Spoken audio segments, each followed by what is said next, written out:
Hey there, friends. The Atlanta Falcons are facing some really tough choices, and I have to admit, it's making me a bit anxious. Let me fill you in on what's happening. But first, if you think the Falcons should focus on improving their defense, hit that like button. If you have a different position in mind, drop a comment below. As the football world gets ready for Super Bowl 59, the Falcons are already busy planning for the offseason. After missing the playoffs once again, it's clear that some changes are needed. One of the biggest concerns? You guessed it, defense. Last season, Atlanta ranked 23rd in total scoring defense and a disappointing 31st in sacks. That just won't cut it for a team hoping to make the playoffs. To tackle these issues, the front office has brought in Jeff Albd as the new defensive coordinator. But fixing the defense will take more than just a coaching change. The Falcons need fresh talent, and they need it fast. While the draft is one option, there's an exciting name in free agency that could give the team an immediate boost: Chase Young. According to CBS Sports, Jordan Dean believes Young should be a top priority for the Falcons, and honestly, I agree. Young, who was named Defensive Rookie of the Year in his first season, had a standout year last season with the New Orleans Saints, recording 5.5 sacks and 21 quarterback hits. Plus, he had 47 hurries and 66 pressures, ranking among the top 7 pass rushers, according to Pro Football Focus. Those are exactly the kind of numbers Atlanta's defense needs. Chase Young has had an interesting journey since being drafted second overall by the Washington Commanders. He's played for the Commanders, 49ers, and Saints, and now, at just 25 years old, he's looking for a new home. Atlanta could be the perfect fit for him. Let's be honest. No player on the Falcons' defensive line made it into the top 20 at their position last season. The highest-rated player on defense was linebacker Caden Ellis, who ranked 25th in his group. That's just not good enough if this team wants to compete. The good news is that Chase Young might not cost a fortune. According to Johnny, he's worth a multi-year deal, but it shouldn't break the bank.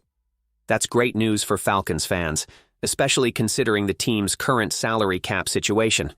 Right now, Atlanta is $7.6 million over the cap, ranking 27th in the league for projected salary cap space.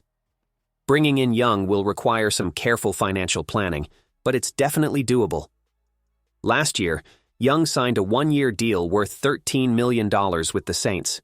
If the Falcons can offer him a competitive contract, they might just land him. So, what do you think, Falcons fans? Is Chase Young the solution to Atlanta's pass-rushing problems? Would you prioritize signing him, or do you think the team should focus on other moves this offseason? Share your thoughts in the comments. We all know the Falcons have had their ups and downs over the past few years. Okay, maybe more downs than we'd like to admit. Former head coach Mike Smith, the only coach in franchise history to lead the team to 5 straight winning seasons, recently weighed in on what the Falcons need to do to become contenders again. And let me tell you, his insights are pretty spot on. First off, Coach Smith is right. The Falcons need to improve their pass defense. Last season, Atlanta allowed a league-high 69.9% completion rate, finished second to last in sacks with just 31, and ranked 22nd in yards allowed per game. Those numbers are definitely not playoff material. Smith pointed out that when the defense needed to step up and make plays, they simply didn't. That's a big reason why the Falcons are once again watching the playoffs from home. The good news is that changes are already in motion. The team has brought in Jeff Albd as the new defensive coordinator after parting ways with Jimmy. Albd is known for his sharp defensive mind, but even he can't work miracles without the right players on the field. So, where does Atlanta go from here? Smith believes the Falcons should focus on 2 key areas: edge rushers and cornerbacks. Let's dive into the pass rushers first. Coach Smith mentioned a few big names the Falcons could go after, but some come with their own concerns. Khalil Mack is a standout option, but at 33 years old, he might be past his prime. Then there's Josh Sweat from the Eagles, who had a strong season, but Philadelphia will likely have a tough time keeping him. And don't forget about Carl Lawson, who had a rough year with the Jets due to injuries. However, he's known as one of the most unselfish players Coach Albd has ever worked with, which could make him an interesting option if he's available. If those players don't work out, the Falcons might have to turn to the draft. But here's the catch. Atlanta currently has only 5 draft picks.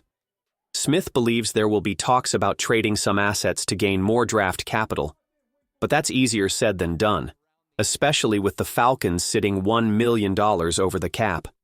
They rank 27th in the league for cap space, so they'll need to get creative if they want to make any significant moves. Pass rush isn't the only concern, though.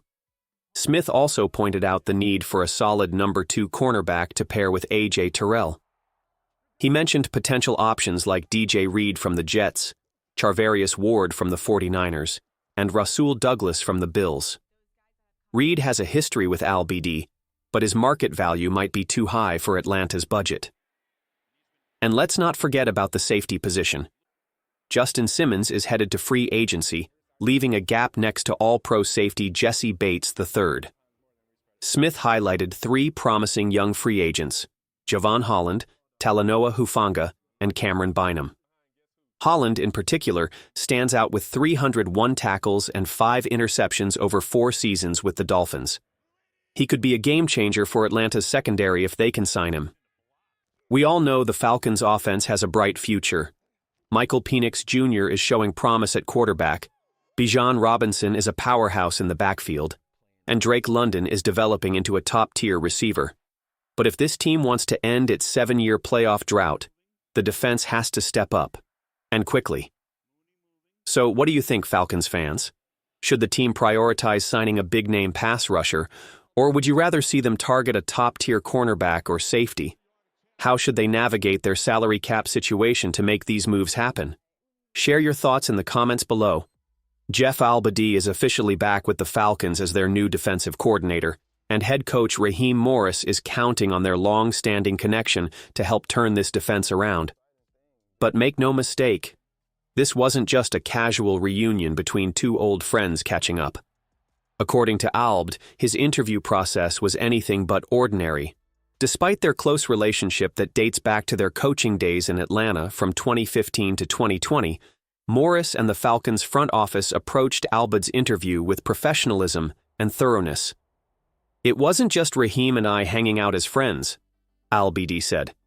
"They were very thorough, asked great questions, and it was a fantastic opportunity for us to reconnect professionally, and for me to meet other people in the organization."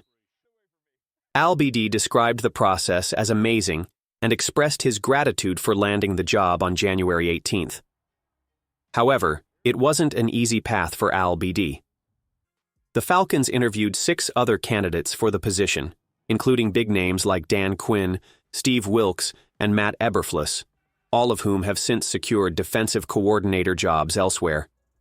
Al-BD himself was also a candidate for the Jets' head coaching position, having interviewed just 2 days before meeting with Atlanta.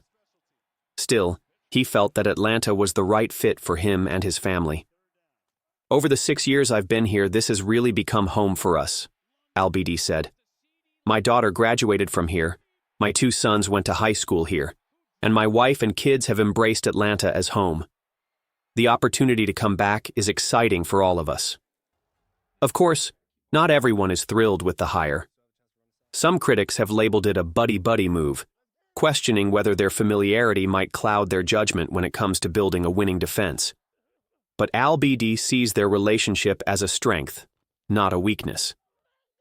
"We can have long conversations," he said. "If you were an outsider looking in, you might think we hate each other, but we actually hang out together." It's clear that Morris and Albert are ready to roll up their sleeves and get to work, using their history and shared vision to elevate the Falcons' defense. And let's be honest, that defense needs help. The Falcons have struggled defensively for a long time, and this duo knows they need to hit the jackpot if Atlanta wants to be competitive again.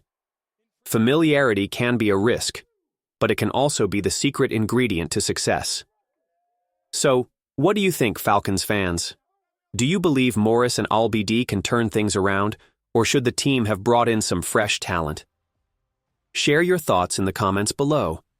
And don't forget to like, share, and subscribe for more exclusive Falcons content. Go Falcons!